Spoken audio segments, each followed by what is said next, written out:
আমার ব্যক্তিগত কনভিকশন আমি বলেছি 21শ শতাব্দী অবশ্যই অবশ্যই দুনিয়াতে ইসলাম কায়েম হবে ইনশাআল্লাহ। তার লক্ষণ কিন্তু শুরু হয়ে গেছে। যত বিরোধীরা আমাদের বিরুদ্ধে লড়াই করবে তত আমাদের খুশি হওয়া উচিত যে লড়াই শুরু হয়েছে, মানে আমাকে গণতেছে, আমি এগিয়ে যাচ্ছি। কত দল 71 সালে পাকিস্তানের পক্ষে ছিল, তার বিরুদ্ধে কোনো কিছু কয় না, জামাতের বিরুদ্ধে বলে। যত এগিয়ে যাব তারাও বলে, তাই না? কেন? আমাদের মোকাবিলা করার মতো তাদের কোনো আদর্শ নাই।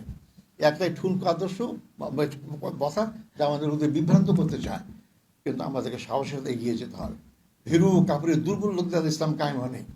আপনার ইসলামী বিপ্লবের পথে শেষ পাতা পৃষ্ঠা পড়ে দেখবেন, যেমন মহানবী বলেছেন যে এই আন্দোলনে ওই যে ভীরু কাপুর এরা টিকতে পারবে না। যারা বাতাসের প্রতিকূলে যাওয়ার মতো ক্ষমতা রাখে, শক্তি রাখে, তারাই ইসলামী টিকে তারা শক্তি অর্জন করতে পারে। এই জন্য অল্প দিয়ে ঠুনকো বাতাসের মতো আমাকে পড়ে গেলে হবে না, শক্ত গাছে জানাতে হবে ইনশাল্লাহ। তাহলে আমাদের বিজয় অবশ্যই হবে। আল্লাহ আমাদের অবশ্যই বিজয় দান করবেন।